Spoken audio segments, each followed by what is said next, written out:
Welcome to History with Herodotus, where we embark on a journey through the vast expanse of human experience, exploring the intricate tapestry of events that have shaped our world.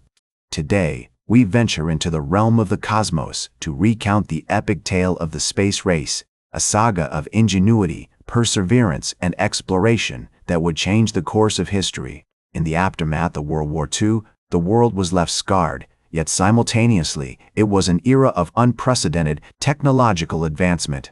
The war had accelerated innovation, particularly in the fields of rocketry and material science.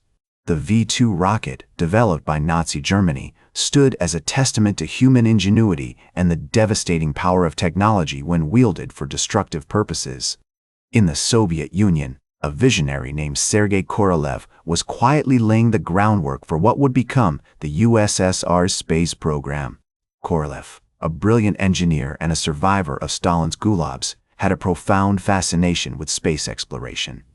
His early experiments with rocketry, though often conducted in secrecy and under incredibly challenging conditions, would eventually pave the way for the Soviet Union's entry into the space age.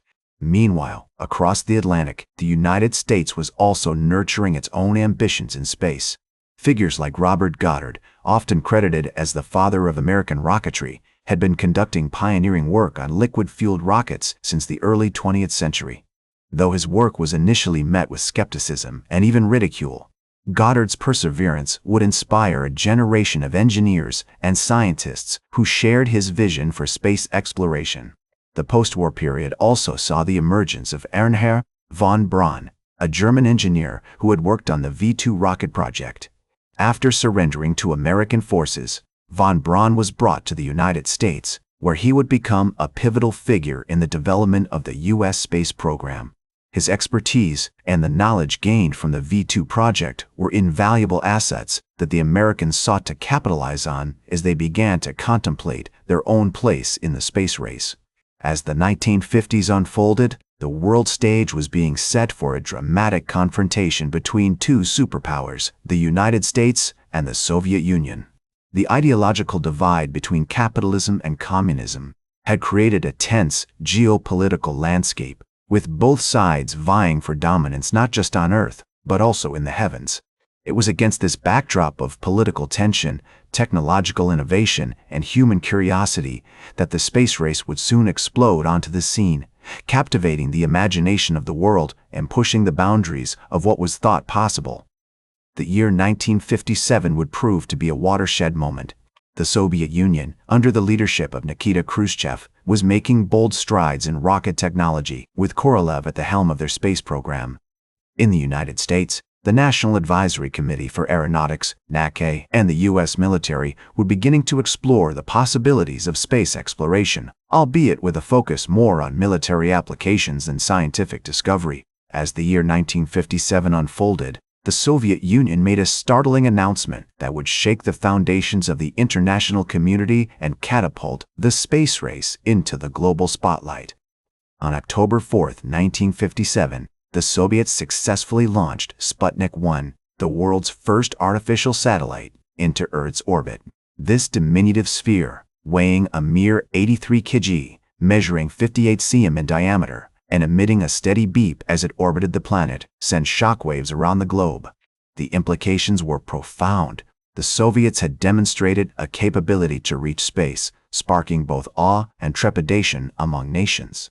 The launch of Sputnik 1 was not just a technological feat, but also a strategic move by the Soviet Union to assert its dominance in the Cold War era. Nikita Khrushchev, the Soviet leader, seized upon the success of Sputnik to promote the superiority of communism, claiming that the satellite's flight was evidence of the Soviet system's ability to achieve great scientific and technological advancements. This bravado was matched by a flurry of activity in the United States, where the launch of Sputnik 1 was seen as a wake-up call, highlighting the need for accelerated investment in space exploration and missile technology. In response to Sputnik, President Dwight Eisenhower established the National Aeronautics and Space Administration, NASA, on July 29, 1958, with the consolidation of various government agencies and programs related to space exploration. This move signaled a significant shift in U.S. policy, marking a commitment to explore space and to challenge Soviet supremacy in this new frontier. The creation of NASA brought together some of the brightest minds in the country, including Wernher von Braun, who would play a pivotal role in the development of American rocketry. The Soviets, however, continued to push the boundaries of space exploration. On November 3, 1957, they launched Sputnik 2, which carried Laika, a Soviet space dog, into orbit. Although Laika did not survive the flight, this mission demonstrated the feasibility of launching living organisms into space and paved the way for future manned missions. The success of Sputnik 2 was followed by the launch of Luna 1 on January 2, 1959, the first spacecraft to reach the vicinity of the Moon, passing within 6,400 kilometers of the lunar surface. The United States answered with its own series of launches, including Explorer 1, designed and built by a team led by Dr. Wernher von Braun at the U.S. Army Ballistic Missile Agency. Launched on January 31, 1958, Explorer 1 was the first successful American satellite, discovering the Van Allen radiation belt, a region around Earth filled with high-energy electrons and protons trapped by the planet's magnetic field. This discovery not only marked a significant scientific achievement, but also underscored the importance of space exploration for understanding our environment. As the space race entered its second year, both superpowers were engaged in a frenetic pace of innovation and exploration. On January 2, 1959, the Soviet Union launched Luna 1, as mentioned earlier, which was closely followed by the launch of Luna 2 on September 12, 1959, becoming the first spacecraft to impact the Moon's surface. The United States responded with the launch of Ranger 4 on April 23, 1962, which became the first American spacecraft to reach another celestial body when it impacted the Moon. One of the defining moments of the space race came on April 12, 1961, when Soviet cosmonaut Yuri Gagarin became the first human to journey into outer space. Aboard the Vostok 1 spacecraft, Gagarin completed one orbit of Earth, lasting 108 minutes from launch to landing. This historic achievement was a monumental victory for the Soviet Union and marked a significant milestone in space exploration. Gagarin's words upon returning to Earth: "The sky and horizon are colored chocolate brown, but when I turned to look back at the Earth, it was blue and very beautiful," encapsulated the wonder and awe that his journey inspired worldwide. In response to Gagarin's flight, President John F. The race to the Moon had begun, with both the United States and the Soviet Union determined to claim dominance over the new frontier. The years that followed were marked by a series of daring missions and technological breakthroughs. On May 5, 1961, American astronaut Alan Shepard became the first American in space, aboard Mercury, Redstone 3 on a suborbital flight. This was soon followed by the orbital flight of John Glenn on February 20, 1962, aboard Friendship 7, marking a significant milestone for the United States in the space race. As the decade progressed, both nations pushed the limits of space exploration, with each achievement serving as a catalyst for further innovation and competition.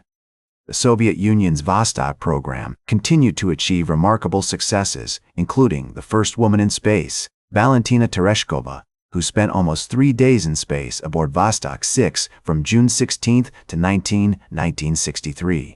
The United States, meanwhile, was making steady progress with its Gemini and Apollo programs. The Gemini missions, which began in 1965, were designed to develop the capabilities needed for a manned mission to the Moon, including orbital rendezvous and docking and spacewalking, EVA, extravehicular activity. One of the most notable Gemini missions was Gemini 4, during which astronaut Ed White performed the first American spacewalk on June 3, 1965.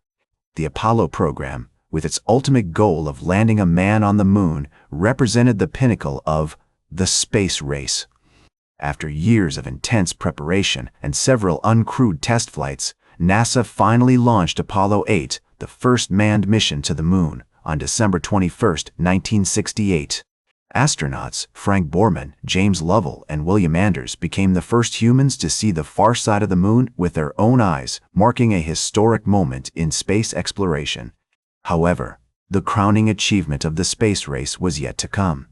On July 20, 1969, NASA's Apollo 11 mission successfully landed astronauts Neil Armstrong and Edwin "Buzz" Aldrin on the surface of the moon, while Michael Collins remained in orbit around the moon in the command module. As Armstrong stepped off the lunar module Eagle onto the moon's surface, he uttered the now famous words, "That's one small step for man, one giant leap for mankind," encapsulating the essence of human exploration and the spirit of the space race. As the Apollo 11 mission successfully concluded with the return of its astronauts on July 24, 1969, the space race had effectively reached its climax.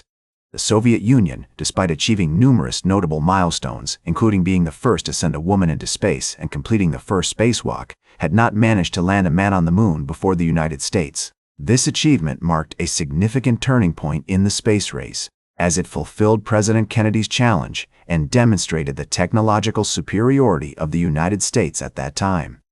In the years following Apollo 11, NASA continued to push the boundaries of space exploration with subsequent Apollo missions, including Apollo 15, which saw the introduction of the lunar roving vehicle, enabling astronauts to travel greater distances on the moon's surface. The final Apollo mission, Apollo 17, launched in December 1972 and marked the last time humans visited the moon. As astronaut Eugene Cernan, who was part of the Apollo 17 mission, reflected before leaving the moon's surface, "America's challenge of today has forged man's destiny of tomorrow," encapsulating the forward-thinking spirit that defined the space race. The Soviet Union continued its space program as well, focusing on long-duration flights with its Salyut and Mir space stations. These achievements demonstrated the ability to sustain human presence in space for extended periods, laying foundational knowledge for future space habitats and missions. In 1975, the United States and the Soviet Union collaborated on the Apollo-Soyuz test project, a historic mission that saw spacecraft from both nations dock in orbit, marking a significant moment of cooperation in space exploration. The space race concluded as an overt competition with the end of the Apollo program and the shift in focus towards collaborative efforts. However, its impact was profound and lasting. It drove technological innovation at an unprecedented pace, yielding numerous advancements that have benefited society, from satellite communications to memory foam. The race also inspired generations of scientists, engineers, and explorers, motivating them to pursue careers in STEM fields. Today, the space race is remembered as a pivotal moment in human history, symbolizing the power of competition and cooperation in driving progress. As reflected by Neil Armstrong's words upon stepping onto the moon, it represented not just a national achievement, but a giant leap for mankind. This legacy continues to influence space exploration, with both government agencies like NASA and private companies such as SpaceX pushing towards new frontiers, including returning humans to the moon and establishing permanent bases on Mars. The space race serves as a testament to what can be achieved when nations set ambitious goals and invest in their attainment. It stands as a reminder of the importance of scientific research, technological innovation, and international cooperation. As we look towards the future of space exploration, understanding the historical context and achievements of the space race is crucial for appreciating the challenges and opportunities that lie ahead. That's all for today's History with Herodotus. Remember to like, share, and subscribe. And until next time, remember that, to understand the present, we must first understand the past.